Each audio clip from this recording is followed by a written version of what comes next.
everyone, and welcome to the show. Have you ever thought about how much someone's smile might be hiding? Like, what if beneath that perfect public image, there's this whole world of turmoil and secrets? Oh, it's so true, right? Uh-huh. It makes you wonder how often what we see is just a carefully constructed facade, especially for people in the spotlight. Like, where does the performance end and the real person begin? That's exactly the kind of territory we're diving into today. We're going deep into a contemporary romance novel that's also got this really intriguing layer of mystery and suspense. Oh, I love when genres blend like that. It keeps you guessing. Right. So imagine this.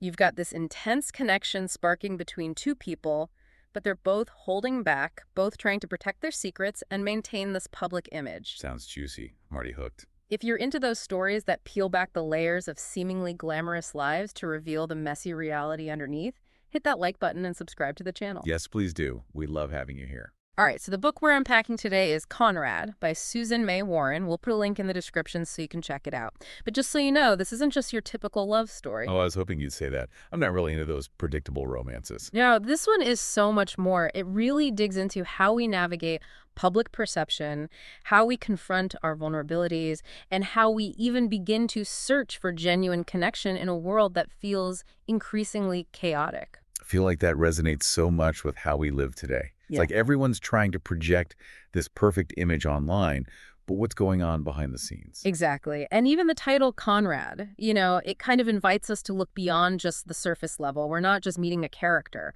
We're meeting a whole person with a past, with struggles, with hopes and dreams. It's like a signal that there's more to discover, right? Yeah. Like an invitation to dig deeper.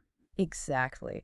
So in this deep dive, we're really going to try to unpack the early stages of the relationship between Conrad and Penelope, our two main characters.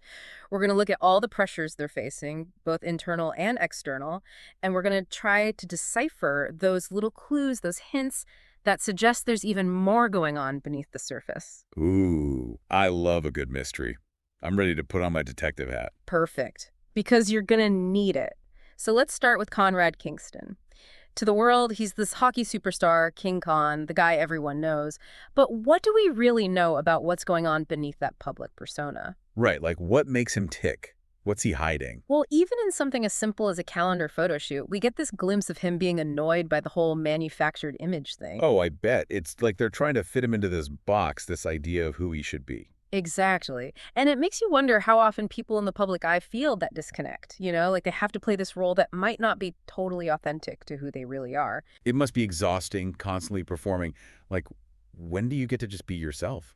And then there's his reaction to Penelope Pepper. That moment at his sister Boo's wedding where he holds her. It's clear that memory has stuck with him. Yeah, and not just in a fleeting way. It seems like it really made an impact. Right. And Penelope actually texted him after the wedding wanting to meet up, so she was feeling something too. Oh, interesting. So there's definitely a mutual attraction. But he takes forever to respond, and then after he does, she goes silent. It's like this missed opportunity, or maybe just a hesitation on both their parts because of everything else going on in their lives. I feel that. Timing is everything, isn't it? And sometimes life just gets in the way. Oh, totally. And speaking of life getting in the way, Conrad's professional life as a Blue Ox player isn't exactly smooth sailing either. What's going on there? Well, his stats are declining, and there's this looming threat of being traded. That pressure to perform, especially when you're constantly in the spotlight, must be immense. Can you imagine? It's like your whole worth is being judged based on those numbers. And his conversations with his coach, Jace, really highlight that. Jace is super respectful of Conrad's talent. He calls him a legend. But he's also realistic about the situation. Right, like he's basically saying, hey, I admire you, but if you don't step it up, we have a problem. Exactly. And then there's that whole Ice Bunny incident from his past, which led to a restraining order. It's not exactly the image he wants to project. Oof, yeah, that's not good. Kind of makes you question his past, like, is he really this good guy everyone thinks he is? It definitely complicates things, doesn't it? And it makes you think about how much our past actions can affect our present, especially when you're a public figure. Totally. It's like people are always looking for those cracks in the facade, those inconsistencies that reveal the real you. But it's not all bad news for Conrad. We also see this genuinely caring side of him through his involvement with the Ice Hawks, that empower play hockey team for kids. Oh, I love that. It's like he's using his platform for good. Yeah, and it seems like it's something that really matters to him, something that goes beyond just public relations. It's like he's finding a purpose outside of all the pressure and chaos of his professional life. Okay, so we've got a pretty good sense of Conrad now. Let's shift gears and talk about Penelope Pepper. She's got this fascinating job as a podcast host, focusing on true crime and mysteries. Oh, I'm all about true crime podcasts. What's hers called? It's called Penny for Your Thoughts, which I think is a pretty clever title. Yeah, it totally fits. It's like she's inviting you to explore those dark corners of the human psyche with her. Right. And she's particularly drawn to cases like the Sarah Livingston case and the death of her sister's fiance, Edward. It's like she's driven to uncover hidden truths. It makes you wonder if she's drawn to these dark stories because of something in her own past or just a general fascination with the unknown. And her family background is pretty interesting too. She comes from this wealthy family, the Pepper Foundation, and there's a lot of pressure on her to uphold that family image. Oh, I bet. Like, Penny, darling, why are you messing around with those gruesome podcasts when you could be running the foundation? Exactly. And her dad definitely seems to have his own ideas about what her future should look like. Oh, parents are all right. Always trying to steer us in the right direction. And then, you won't believe this, her manager, Clarice, comes up with this crazy plan, a fake dating scenario with Conrad. Wait, why? Why?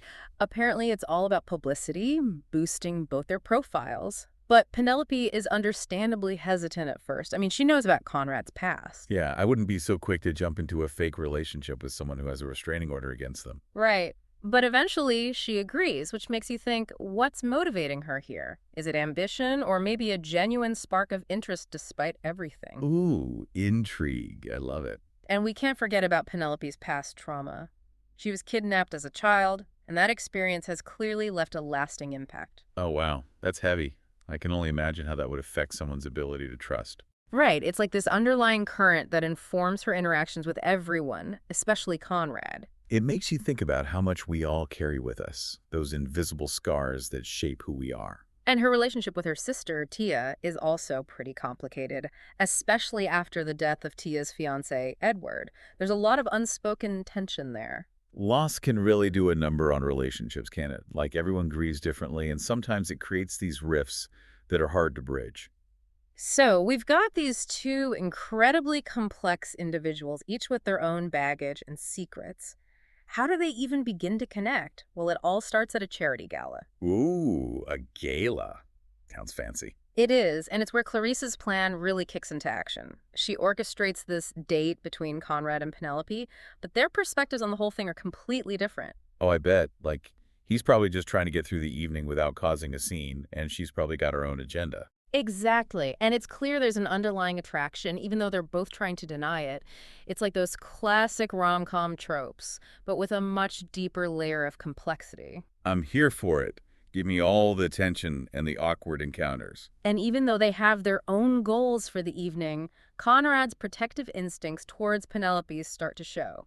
Like in the bathroom with Anton Beckett, and when he realizes she's interested in the Sarah Livingston case. It's like he can't help but look out for her, even though they're just pretending to be a couple. And Penelope isn't just passively going along with this fake dating thing.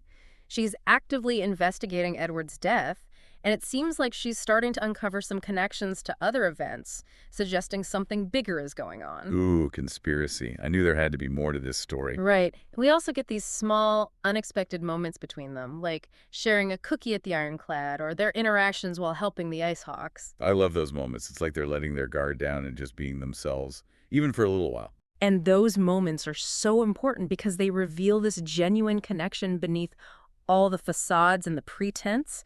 It's like a glimpse of what could be if they could just let go of all the external pressures. But of course, those pressures aren't going anywhere. In fact, they just keep escalating. Oh, yeah. Things definitely get intense. Yeah. The media scrutiny on Conrad is relentless, and it affects everything he does. It's like he can't breathe without someone analyzing his every move. And then Penelope's dad gets involved, expressing his concerns about Conrad's image and how it might reflect on the Blue Ox. Ugh, dads.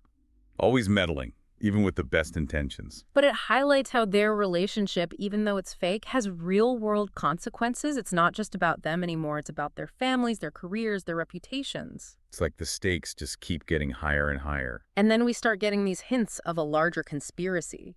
Edward's death, Sarah Livingston, these names keep popping up, like Kyle Brunley and Anton Beckett.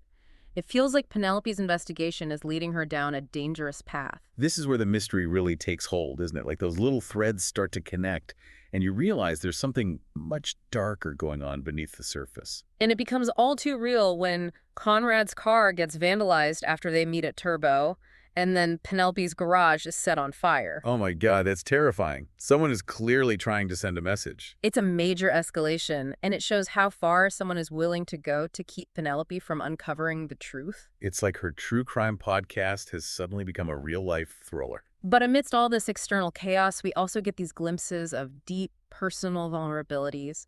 Conrad struggles with panic attacks, revealing a hidden side to this seemingly confident athlete. It's a good reminder that everyone has their demons, no matter how perfect their life might seem on the outside. And Penelope makes a huge decision. She opens up to Conrad about her kidnapping. Wow, that's a big deal for someone who struggles with trust. It shows how much their connection has grown, even if they don't want to admit it.